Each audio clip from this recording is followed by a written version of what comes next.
Welcome to Business Essentials, Banking, Insurance, Record Keeping, and Investments. Hi, I'm Joyce Blonskij, Financial Advisor, Wealth Manager, and your guide through Business Essentials.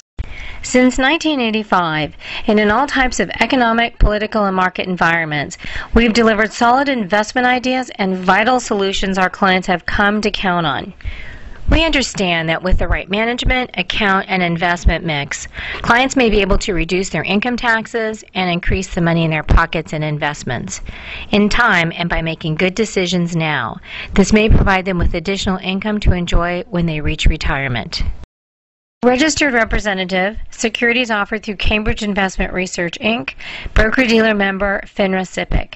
Investment advisor representative, Cambridge Investment Research Advisors, Inc., a registered investment advisor.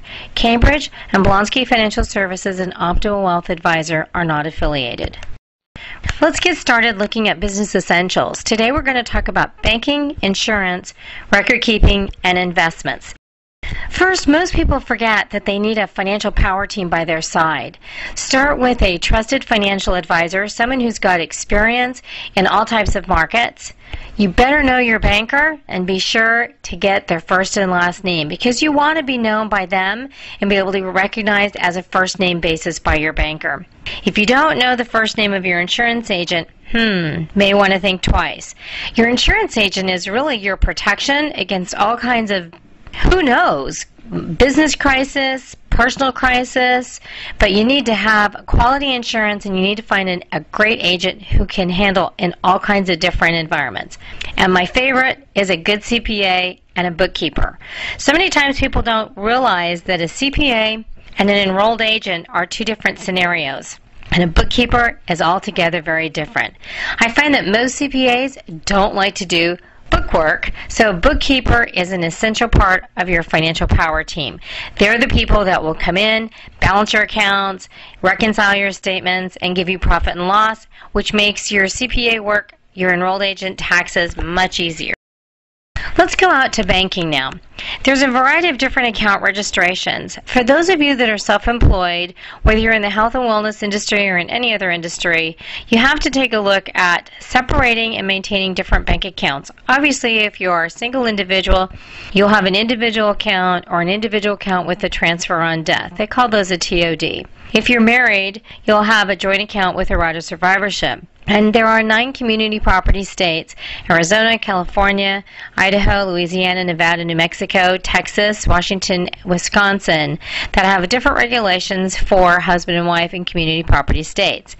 For those of you looking at a business or a corporation, you can do a limited liability corporation, also known as an LLC, an S or a C corporation. For those of you that are going into a home-based business, most of the time you'll start with an individual if you're single, or a joint account with a right of survivorship.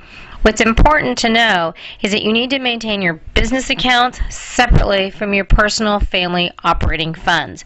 The reason is it's much easier to do your bookkeeping and your record keeping for income taxes, and the other thing is you need to have a debit card that is associated only with your business checking account for travel, hotel, restaurants, meals, gifts, supplies, again, for good record keeping.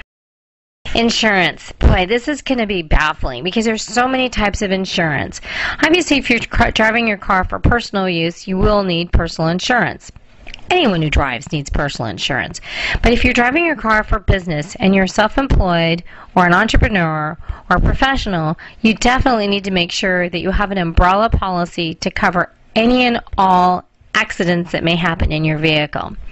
If you're a home-based business and have meetings in your homes or go see others in their places of business, whether you conduct fairs, expos, have hotel events, you definitely need to have home-based business insurance. There's a company called Pro Insurance Managers. For $175 a year, you can get home-based business insurance, and it's definitely worth taking a look at. The other thing, so many folks who are in the, I will call cottage industry or home-based industry, whether you're a health and wellness coach or any kind of a solo entrepreneur, you need to look at different health insurance, and you need to make sure you have life insurance. If something were to happen to you and you're the major breadwinner, take, for example, a chiropractor I met just recently. His wife said, if anything happened to my husband, he is not duplicatable. I can't go in and become a chiropractor. I need life insurance in case something happens to him. So life insurance is a critical part of anyone's financial overall health, because you have to be able to have a plan B in case of a death of someone that you love that's supporting you. Health insurance is another scenario.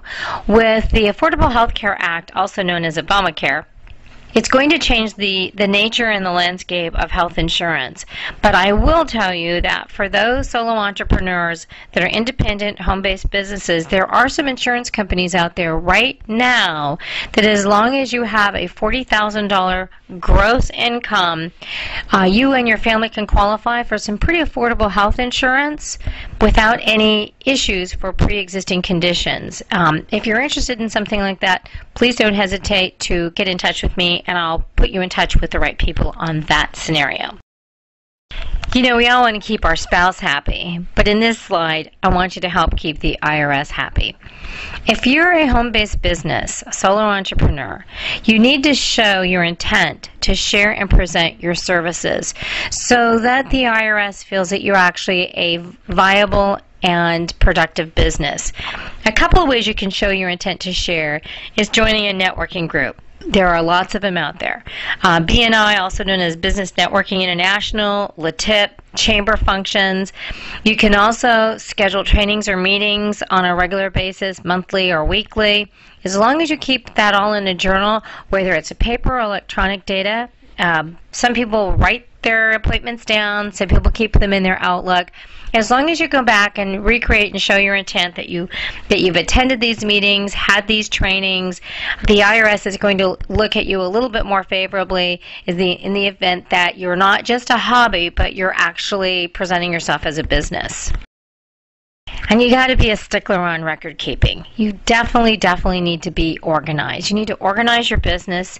You need to know and see where your money is going, how it's coming in, how it's going out, how your business is doing relative to last year, last month, and help you simplify your taxes. I mean, if you've got good records, it's going to be much easier to keep track of, where you are at the end of the year, so that when you turn your information over to your CPA, it's number one, it's not going to cost you as much for him to recreate everything that comes over maybe in a grocery bag or a box, but you've got it actually logged down.